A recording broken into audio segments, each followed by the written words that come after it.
सब बच्चों को मेरी तरफ से अस्सलाम वालेकुम और ईद की बहुत बहुत ज़्यादा मुबारकबाद। ईद के बाद बेशक मुबारकबाद थोड़ी लेट मिल रही है आपको। और आपको याद होगा कि इससे पहले हमने चैप्टर नंबर 7 अपना कंप्लीट कर लिया था। अल्लाह का लाख लाख शुक्र है। और चैप्टर नंबर 7 के बाद आपका जो आखिरी चैप्टर पढ़ाने के लिए रह गया है वो है चैप्टर नंबर 5। तो चैप्टर नंबर 5 बहुत ही, ये भी छोटा चैप्टर है, इसके भी कुछ लिमिटेड टॉपिक्स हैं, जल्दी ख़त्म हो जाता है। ये भी इंशाअल्लाह ताला इसी वीक में ख़त्म होने के चांसेस हैं। कोशिश पूरी करेंगे कि इसी वीक में हो जाए इंशाअल्लाह। अदरवाइज़ आने वाले वीक तक में या मई के एंड तक में आपका कोर्स सारा वाइंड अप हो जाएगा। और उसके बाद MCQs की क्लासेस हैं, अगर वो आप ज्वाइन करना चाहें तो ज्वाइन कर सकते हैं, ठीक है, वरना अदरवाइज़ मई तक एंड हो जाएगा। इस वक्त हम स्टार्ट कर रहे हैं अपना चैप्टर नंबर 5।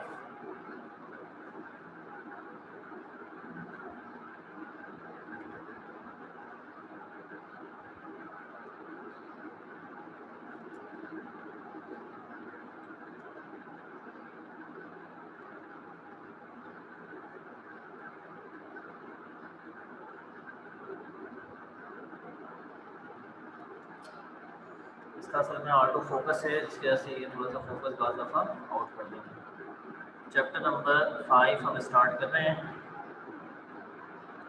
और चैप्टर नंबर 5 टॉर्क,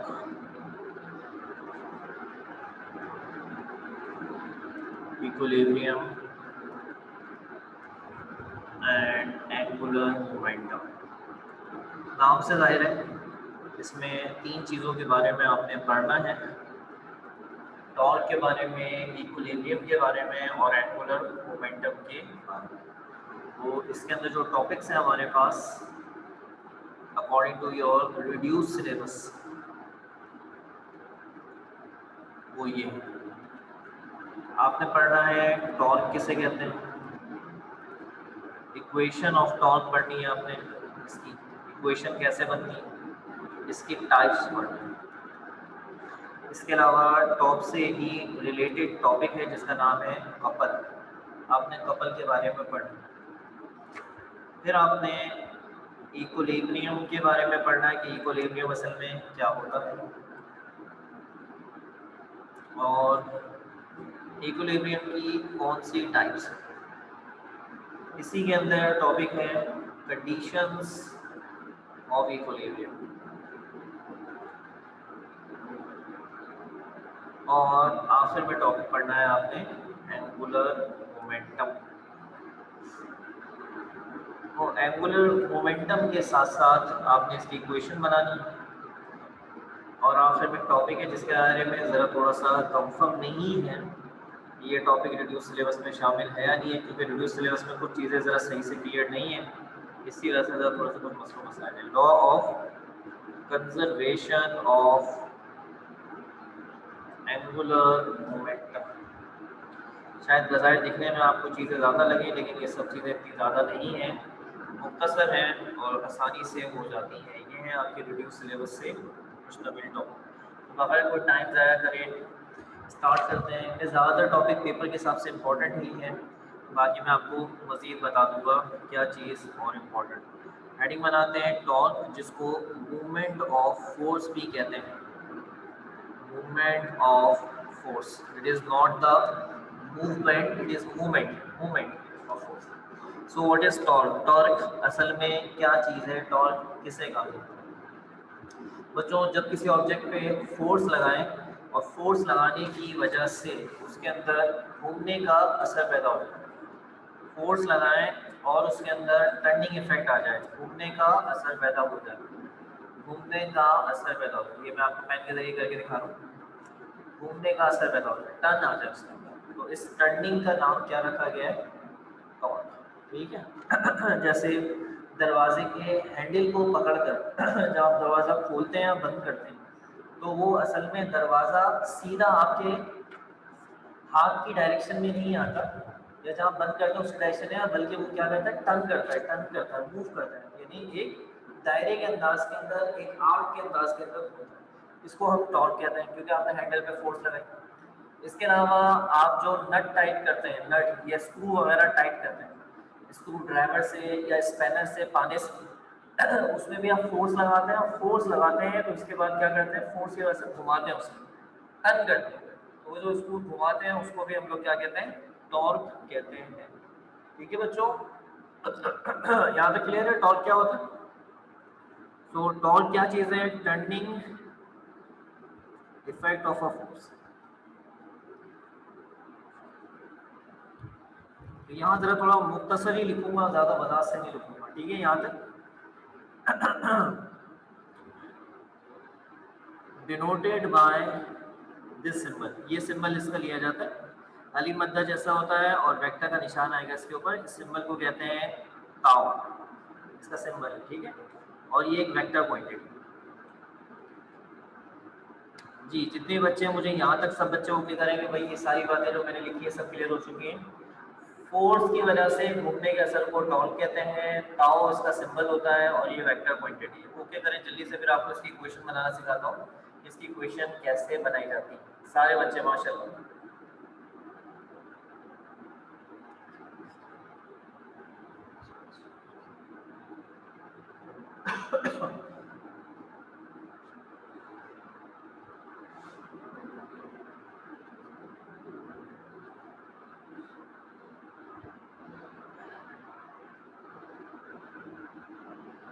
सब बच्चों को यहाँ पे क्लियर हो चुका है? ओके बेटा, आइए आगे बढ़ते हैं और टॉर्क की इक्वेशन आपको समझाते हैं। पहले मैं आपको एक रफ आइडिया दे रहा हूँ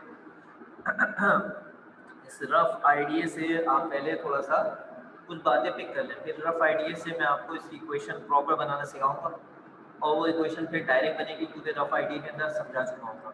जरा और से देखें, देखिए यहाँ पर मेरे पास ये एक ऑब्जेक्ट है, ये ना, और मैंने इस ऑब्जेक्ट को यहाँ पर एक जगह पे फिक्स कर दिया। अब इस जगह पे जहाँ मैंने इसको फिक्स किया है इसको कहेंगे पॉइंट ऑफ रोटेशन, यानी वो पॉइंट जिसके तहत ये ऑब्जेक्ट घूमेगा। ठीक है, अब आप इसके ऊपर किसी भी जगह पे फोर्स लगा दें, यहाँ पे यहाँ पे यहाँ पे यहाँ पे, ये घूमेगा, इसके अंदर एक टर्न पैदा होगा, लाइक जैसे मेरी उंगली देख रहे हैं इस तरह टर्न आएगा इसका। लेकिन अगर आप पॉइंट ऑफ रोटेशन पे फोर्स लगाएंगे तो कभी भी इसके अंदर कोई टर्न पैदा नहीं होगा, बिल्कुल पहिए की तरह। पहिए का जो रिम होता है, रिम ऊपर की सरफेस है, उस सरफेस पे किसी जगह पे भी हाथ मारे टर्न आएगा, लेकिन उसके बिल्कुल सेंटर पे फोर्स लगाएंगे टर्न नहीं आएगा। तो इसलिए पॉइंट ऑफ रोटेशन पे कभी भी फोर्स लगाने से टॉर्क पैदा नहीं होता। ठीक है, अब आप यहाँ पे फोर्स लगाइए, कुछ फर्ज कर लें फोर्स लगाई आपने 1 न्यूटन, फोर्स लगाई आपने 10 न्यूटन।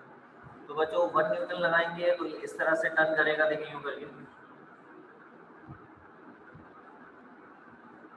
आपने लगाई 10 न्यूटन, अब ये इस तरह टर्न करेगा लाइक दिस। वही मिसाल है, दरवाजे को हैंडल से पकड़कर आहिस्ता से खींचे, स्लो घूमता है, घूमेगा, स्लो खुलेगा, और पकड़ के जब तेजी से घूमे तो नतीजे में ज़्यादा तेजी के साथ घूम जाएगा, दैट सी बात है। तो इसलिए कम फोर्स कम टर्निंग इफेक्ट, कम टॉर्क, ज़्यादा फोर्स ज़्यादा फोर्स ज़्यादा टर्निंग इफेक्ट, ज़्यादा टॉर्क। इसका मतलब है टॉर्क जो है वो दो, टॉर्क जो है वो किस चीज़ के साथ डायरेक्टली है, यहाँ पे फोर्स के साथ, जो फोर्स आप लगाएंगे। कम फोर्स लगाएं कम टॉर्क बनेगा, ज़्यादा फोर्स लगाएं ज़्यादा टॉर्क बनेगा। यहाँ तक क्लियर हो गया? ओके करें यहाँ पे, शाबाश।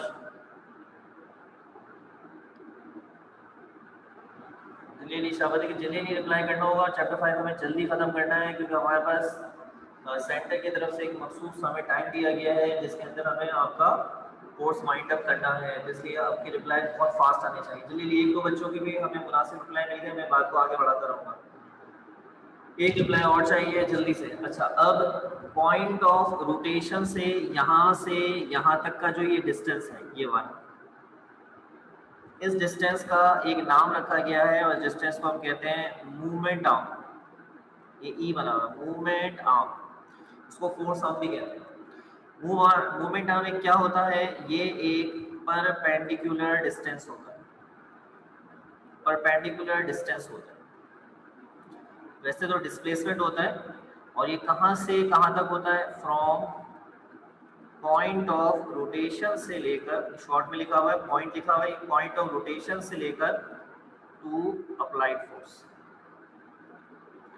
जहां ये फोर्स लगेगी वहां तक। यानी मिसाल के तौर पर अगर फोर्स यहाँ लग रही है इस जगह पे जहां मैंने टिक लगाया, यहाँ पे फोर्स लग रही है, तो यहाँ से यहाँ तक का डिस्टेंस मोमेंट आर्म। लेकिन अगर ये फोर्स यहाँ लगे, इस जगह लगे, तो फिर यहाँ से यहाँ तक का डिस्टेंस ये मोमेंट आर्म। तो पॉइंट ऑफ रोटेशन से लेकर जहाँ फोर्स लगेगी वहां तक का परपेंडिकुलर डिस्टेंस, क्योंकि अगर हम इस डिस्टेंस के लिए एक लाइन खींचते हैं फोर्स तक की, ये ऐसे करके, तो एंगल जो बनता है इनके दरमियान ये 90 का एंगल बनता है, ये 90 का एंगल, इसलिए परपेंडिकुलर डिस्टेंस है। ठीक है, अब बड़ा ही आसान प्रैक्टिकली आपको बता रहा हूँ, जितना कम मोमेंट आर्म रखेंगे उतना ही कम टॉर्क बनेगा, और जितना ज्यादा मोमेंट आर्म रखेंगे उतना ही ज्यादा टॉर्क बनेगा। इसके लिए आप दरवाजे के एग्जाम्पल से समझें, आपको बहुत अच्छा समझ में आ जाएगा। दरवाजे के हैंडल पर फोर्स लगती है, दरवाजे के जो जॉइंट होते हैं, कोने होते हैं, उनको हम पॉइंट ऑफ रोटेशन कहते हैं। दरवाजे के हैंडल से पॉइंट और जॉइंट्स तक का जो फासला होता है वो मोमेंट आर्म। अगर दरवाजे का हैंडल बिल्कुल दरवाजे के कोने पर लगा है, जैसा अमूमन होता है, आप बेटा फोर्स लगाएं, बहुत ही कम फोर्स लगाएं, आप देखें टॉर्क बहुत अच्छा बनेगा, दरवाजा बहुत अच्छा खुलेगा। लेकिन अगर यही दरवाजे का हैंडल आप दरवाजे के बीच में लगा दो, अब मोमेंट आर्म कम हो गया, अब उतनी ही फोर्स जो अभी थोड़ी देर पहले आपने लगाई थी उतनी ही लगाइए, तो आप देखेंगे दरवाजा इतने अच्छे अंदाज से नहीं खुलता। यही वजह है जितने भी दरवाजे होते हैं उन सबका हैंडल हमेशा दरवाजे के कोने पे ही लगाया जाता है, सिंगल डोर हो या डबल डोर, हमेशा दरवाजा जहाँ खत्म हो रहा होगा उसके कोने पर ही हैंडल लगाया जाता है, क्योंकि ज़्यादा से ज़्यादा मोमेंट आर्म रखने से हमें टॉर्क की ज़्यादा से ज़्यादा मिल जाता है कम से कम फोर्स पर, और अगर मोमेंट आर्म कम होगा तो टॉर्क कम मिलेगा बेटा, याद रखिएगा। अगर कभी आपने नट वगैरह टाइट किए हो स्पैनर पाने से, तो हमेशा उसका जो हैंडल होता है उसको कोने से पकड़कर घुमाएंगे तो बहुत ही कम फोर्स लगा के आराम से टाइट कर लेंगे। लेकिन अगर आप स्पैनर को बिल्कुल उसके मुंह के पास के करीब से पकड़ेंगे तो उसका मोमेंट आर्म कम हो जाएगा और आपको ज़्यादा फोर्स लगानी पड़ जाएगी घुमाने के लिए। तो कम से कम फोर्स लाने के लिए मूवमेंट आर्म को हमेशा बड़ा रखें, टॉर्क ज़्यादा बनेगा, मूवमेंट आर्म कम होगा तो टॉर्क भी कम होगा। तो इसका मतलब ये हुआ टॉर्क एक और चीज़ के साथ डायरेक्टली है, उसका सिंबल अभी मैं यहाँ पे नहीं दिखा रहा, और वो दूसरी चीज़ है मूवमेंट आर्म। सो टॉर्क दो चीज़ों के साथ डायरेक्टली होता है, फोर्स के साथ और मूवमेंट आर्म के साथ। सब बच्चे यहाँ तक मुझे 100% ओके करें, यहाँ तक सब कुछ उन्हें समझ में आ गया है। अब मैं आपको फेयर अंदाज में इसकी क्वेश्चन बनाना सिखाता हूँ।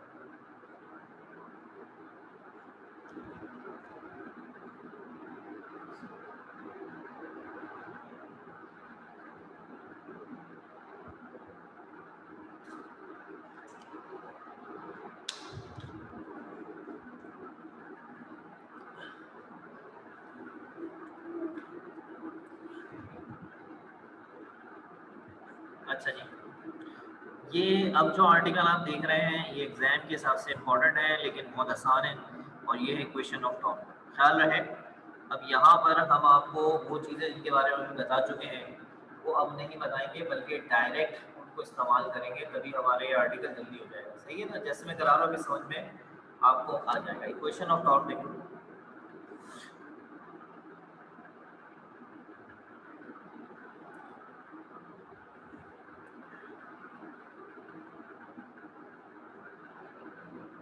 ये हमारा एक्स एक्सिस है, ये हमारा वाई एक्सिस, और ये एक ऑब्जेक्ट है जो दायरे के अंदर, ये पॉइंट ऑफ रोटेशन है, वो इसको पॉइंट ऑफ रोटेशन कहेंगे। हमारा ऑब्जेक्ट इस वक्त यहाँ मौजूद है कहीं पर, ये इस वक्त कहाँ मौजूद है, यहाँ से यहाँ तक हमने ड्रॉ किया है एक पोजीशन वेक्टर। ये पोजीशन वेक्टर जो है इसको स्मॉल r से रिप्रेजेंट करेंगे। यहाँ ये जो पोजीशन वेक्टर है ये है हमारा मूवमेंट आर्म, ये मूवमेंट आर्म कहलाएगा, और ये फोर्स लगेगी इस पे ऐसे करके, ये देखो ये इस पे एक फोर्स लग रही है जिसकी वैल्यू है F, और मूवमेंट आर्म यहाँ पर एक एंगल बना रहा है थीटा। ठीक है, डायग्राम बड़ी आसान सी, इतनी मुश्किल नहीं है, दोबारा समझ लें। एक पार्टिकल दायरे में घूम रहा है, आपने पार्टिकल को इस पॉइंट पे देखा और यहाँ उसकी पोजीशन को डिफाइन करने के लिए आपने यहाँ से एक वेक्टर ड्रॉ करा, पोजीशन वेक्टर जो कि r है, यही मूवमेंट आर्म बनेगा। मूवमेंट आर्म एंगल थीटा बना रहा है और यहाँ इस ऑब्जेक्ट पे फोर्स लग रही है जो कि है F।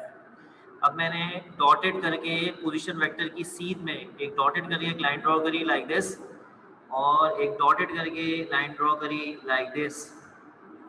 इस तरह लाइन ड्रॉ करने से जो एंगल नीचे था वही एंगल यहाँ भी बन जाएगा। ये दोनों ज्योमेट्री के हिसाब से सेम एंगल होते हैं। अब फोर्स के यहाँ पर दो टुकड़े हो जाएंगे, याद रखिए फोर्स एक वेक्टर है और जब वेक्टर एंगल बनाता है तो उसके दो टुकड़े हो जाते हैं, दो कंपोनेंट्स हो जाते हैं और वो दो कंपोनेंट्स ये हैं। एक कंपोनेंट ये वाला है, एक कंपोनेंट ये वाला है। ये कंपोनेंट जो आ रहा है वो आर की सीध में आ रहा है, ये वाला वेक्टर इस वेक्टर की सीध में आ रहा है और जब वेक्टर सीध में होते हैं, एक ही डायरेक्शन में होते हैं, तो उसको कहते हैं पैरेलल। हम कहेंगे ये फोर्स का पैरेलल कंपोनेंट। और मैंने क्लास में आपको सिखाया था कि एंगल के साथ जो होता है वो हमेशा cos थीटा होता है, तो इसलिए इसकी वैल्यू बनेगी f cos थीटा। और ये वाला हिस्सा जो नजर आ रहा है गौर से देखिएगा, ये 90 के एंगल में नजर आ रहा है। मेरे पेन की मूवमेंट को देखते रहे, शाबाश, ये देखें 90 के एंगल में नजर आ रहा है।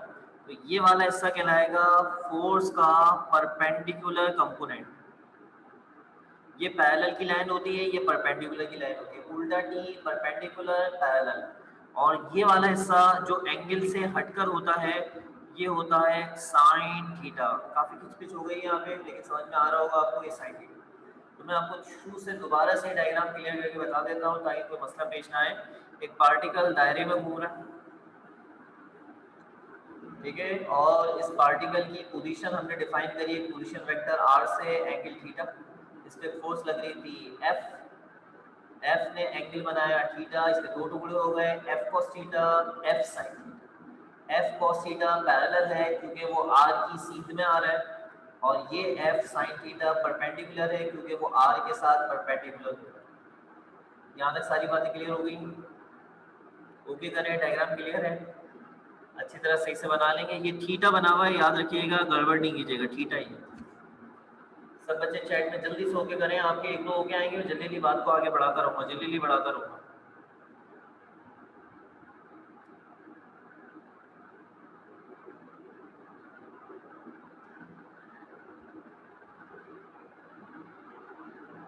शाबाश, और भी होके चाहिए? ठीक है, बात को आगे बढ़ा रहे हैं। अब ये बात आपसे पहले ही तय हो गई है कि टॉर्क दो चीजों के साथ डायरेक्टली प्रोपोर्शनल होता है, तो वो बात हमने यहाँ पे लिख ली। Torque is found to B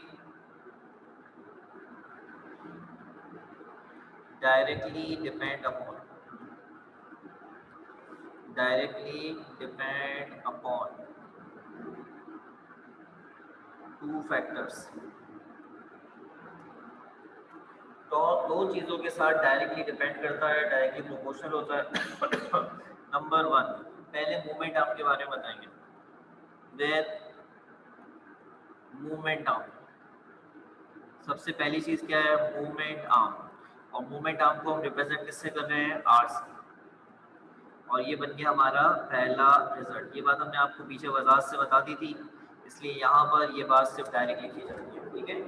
torque movement arm के साथ डायरेक्टली, पीछे मैंने डिटेल से बताया। कम मूवमेंट आर्म रखेंगे कम टॉर्क बनता है, ज्यादा मूवमेंट आर्म रखते हैं ज्यादा टॉर्क बन जाता है।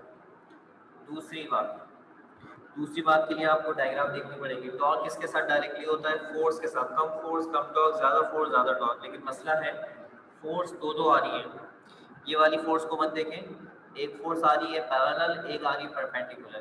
तो जल्दी से सब बच्चे चैट में बताएंगे कौन सी फोर्स टॉर्क पैदा करेगी। क्या ये वाली पैरेलल फोर्स टॉर्क पैदा करेगी या ये वाली फोर्स टॉर्क पैदा करेगी? इसकी मिसाल एक टायर से देता हूँ। टायर वाली मिसाल पहले सुने और फिर चैट में अपना जवाब जरूर दिया करें।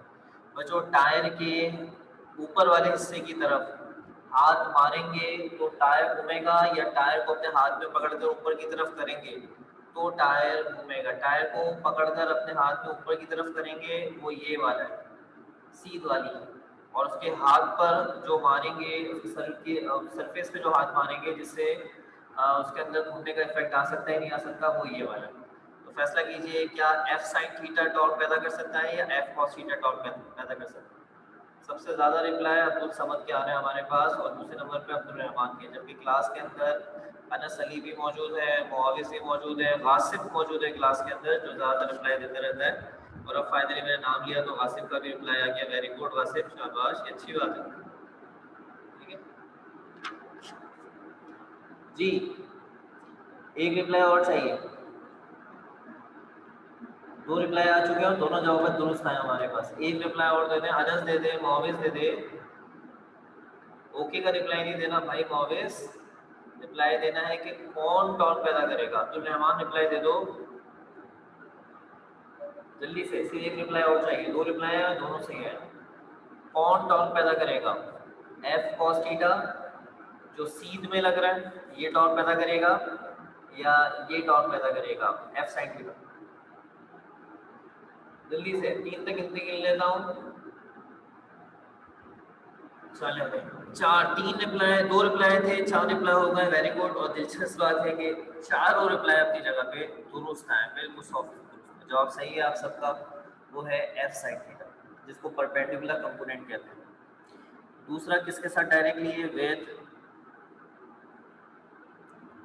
Perpendicular component of applied force, perpendicular component of applied force, और उसकी वैल्यू है f sin theta. So torque is directly proportional with f sin theta. Equation number ये हमारी बन गई 2, ये रिलेशन नंबर 2 है। इन दोनों रिलेशन को आपस में कंबाइन कर लो बस। कंबाइनिंग 1 and 2, 1 और 2 को कंबाइन करा, टॉर्क 2 दफा आ रहा है, 1 दफा आ जाएगा are F sine theta. Proportional हटाया आपने, साइन ऑफ प्रोपोर्शनल हटाने से इज इक्वल टू लग गया, कांस्टेंट आ गया are F sine theta. Constant की जगह 1 डाल दिया, आर एफ साइन थीटा, और आर एफ साइन थीटा को 1 से मल्टीप्लाई कर लें तो ये आर एफ साइन थीटा ही रहेगा। ठीक है, अब यहाँ पे एक छोटा सा रफ वर्क देख लें, रफ वर्क बड़ा काम का। ये रफ वर्क ये है कि ए क्रॉस बी बराबर ए बी साइन थीटा होता है। अब यही रिजल्ट अगर आप यहाँ पर देखें तो क्या बनना चाहिए? ए बी साइन थीटा अगर ए क्रॉस बी हो सकता है, अगर इसकी जगह पर होता आर एफ साइन थीटा, ये बराबर किसके होता? आर क्रॉस एफ के बराबर। जब A cross B A B sine theta होगा तो R cross F R F sine theta, ये लिखा हुआ आर एफ साइन थीटा। तो ये इस तरह से लिखा जा सकता है आर क्रॉस एफ। अब जब दरमियान में क्रॉस आ जाता है, और इसका मतलब होता है कि जो जवाब आप हासिल कर रहे हैं बेटा मल्टीप्लाई से, ये जवाब एक वेक्टर है। ये बात चैप्टर नंबर 2 में भी सिखाई थी आपको। जब भी क्रॉस का सिंबल बीच में लगता है हमेशा जवाब क्या होता है? वेक्टर होता है। तो R F sine theta R cross F बनेगा, और आर क्रॉस एफ से आने वाला जवाब टॉर्क एक वेक्टर क्वांटिटी है। यहाँ तक क्लियर है? यहाँ से वेक्टर की हमें एक नई डेफिनेशन भी मिल रही है जो हम यहाँ साथ में लिख रहे हैं आपके सामने, और नई डेफिनेशन क्या है? Torque is the cross product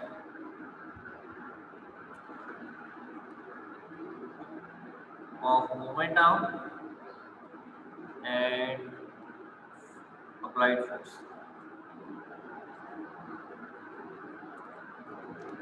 torque cross product होता है, क्रॉस प्रोडक्ट लिखा हुआ है, क्रॉस प्रोडक्ट होता है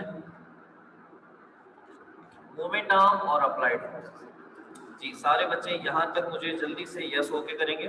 यहाँ पे उन्हें यहाँ तक की सारी बातें बेहतर तरीके से समझ में आ गई हैं सारे बच्चे, जल्दी से।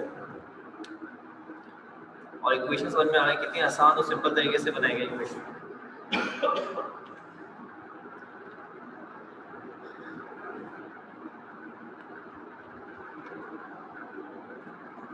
ये रफक वगैरह आपको समझाने के लिए है, इसलिए रफक का हमारे इस आर्टिकल से कोई फिलहाल अभी लिखने के साथ बात नहीं। इसी टॉपिक को थोड़ा सा आगे बढ़ाएंगे, इंशाल्लाह।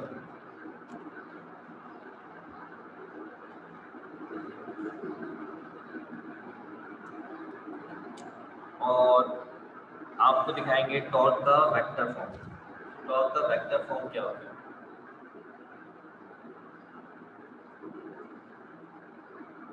जी, टॉर्क का फॉर्मूला हमारे पास होता है torque is equal to R cross F, और आर क्रॉस एफ के अंदर ये जो आर आपको नजर आ रहा है ये बराबर होता है x I plus Y J plus Z के। अब आप अगर रेगुलर स्टूडेंट हैं माशाल्लाह और आप शुरू से मुझसे पढ़ते हुए आ रहे हैं तो चैप्टर नंबर 2 आपने मुझसे पढ़ा वेक्टर। चैप्टर नंबर 2 के अंदर मैंने एक टॉपिक पढ़ाया था बच्चों को जिसका नाम था पोजीशन वेक्टर। तो वहाँ मैंने बच्चों को ये बात सिखाई थी कि जो आर वेक्टर होता है ये हमेशा इस तरह ही ब्रेक होता है। आर हमेशा एक्स आई वाई जे जेड के, इसलिए आर इस तरह से ब्रेक करके लिखा है, जबकि एफ इस तरह से ब्रेक करके लिखी हुई है। ये सब इनके कंपोनेंट्स हैं। ये आर के एक्स वाई जेड कंपोनेंट है और ये सारे एफ के एक्स वाई जेड। अब आपको चैप्टर नंबर 2 याद होगा, चैप्टर नंबर 2 की कुछ ज्यादा बातें यहाँ पे इस्तेमाल की जा रही है। जब भी दो वेक्टर का क्या बनाया जाता है, क्रॉस बनाया जाता है, तो पहले तो आर की वैल्यू यहाँ रख देते हैं X I plus Y J plus Z के क्रॉस।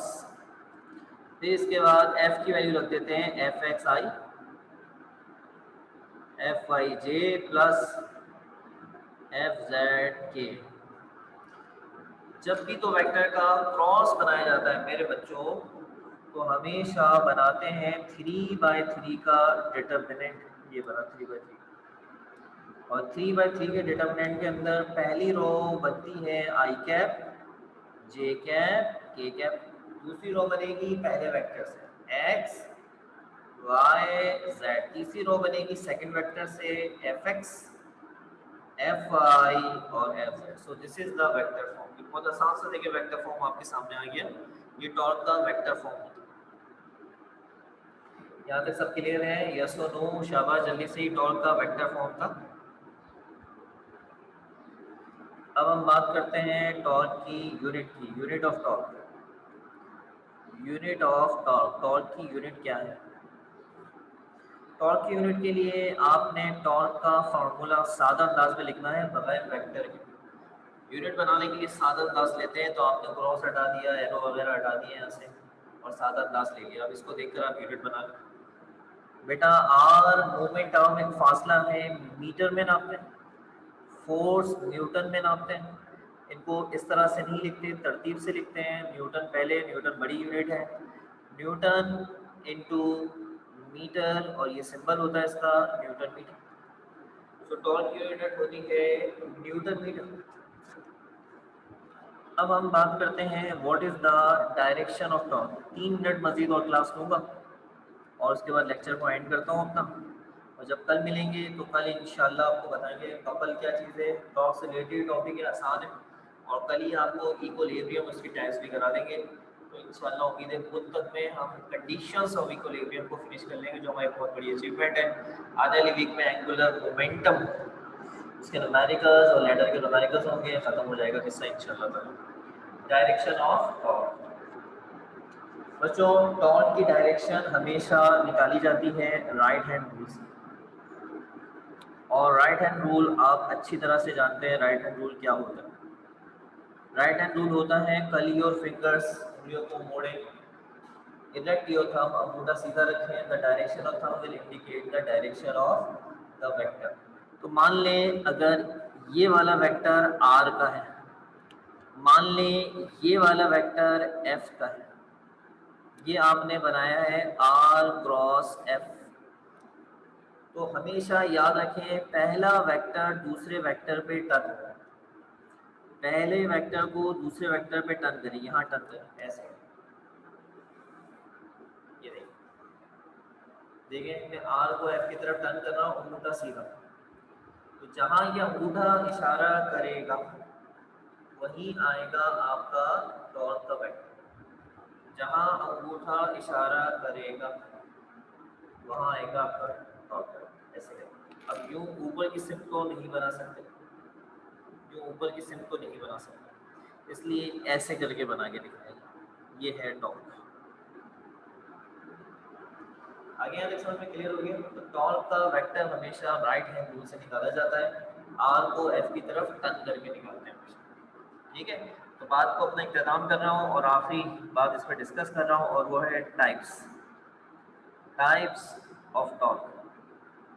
तो बस ये अपनी नॉलेज में जहन में बिठा लें कि दो तरह के टॉर्क होते हैं, एक को कहते हैं पॉजिटिव टॉर्क और एक को कहते हैं नेगेटिव टॉर्क। तो पॉजिटिव और नेगेटिव टॉर्क में क्या मामला होता है? पॉजिटिव टॉर्क जो होता है वो काउंटर क्लॉकवाइज डायरेक्शन में होता है और जो नेगेटिव टॉर्क होता है ये क्लॉकवाइज डायरेक्शन। जब भी आप किसी चीज़ में टर्निंग इफेक्ट देखें और वो काउंटर क्लॉक में है तो वो पॉजिटिव टॉर्क बनाता है और जो क्लॉकवाइज डायरेक्शन में होता है वो नेगेटिव टॉर्क बनाता है। इसकी वजह ऊपर वाली जो डायरेक्शन है उससे निकलती है। जब काउंटर क्लॉक होता है लाइक दिस, ऐसे करके ये काउंटर क्लॉक है और इस पर जब टर्निंग करते हैं ऐसे करके तो ये अंगूठा जहाँ इशारा करता है, ये अंगूठा असल में इशारा करता है, ये होता है पॉजिटिव टॉर्क। ये काउंटर क्लॉक है और ये पॉजिटिव टॉर्क असल में पॉजिटिव जेड एक्सिस की तरफ इशारा करता है, इसलिए पॉजिटिव। जब क्लॉकवाइज की बात करते हैं लाइक दिस, ये क्लॉकवाइज है तो इसमें जो टॉर्क होता है वो इस डायरेक्शन में आता है, ये नेगेटिव टॉर्क होता है और जिस जगह पर आता है ये नेगेटिव जेड एक्सिस को रिप्रेजेंट करता है।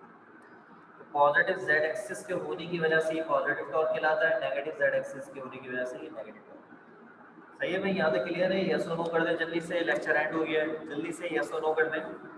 मिलेंगे कल इंशाल्लाह, कल आपको कपल समझाएंगे, इक्विलिब्रियम की टाइप्स वगैरह और देखेंगे मजीद आगे नौकत क्या है। ठीक है, अपना अपने घर वालों का ख्याल रखिएगा, मुझे दें इजाज़त, अल्लाह हाफिज़।